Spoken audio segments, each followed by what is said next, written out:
Okay, we're going to turn on the Supervisor controller and show you that it works.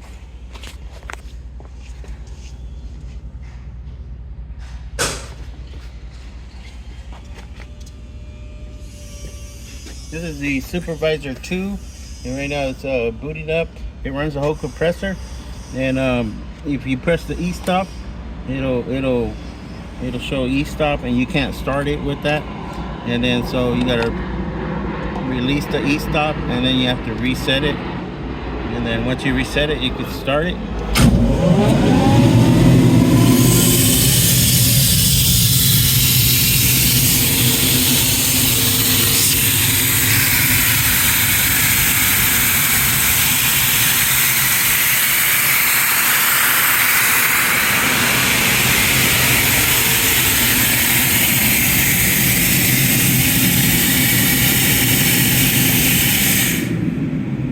Okay, that is the Supervisor 2 compressor controller.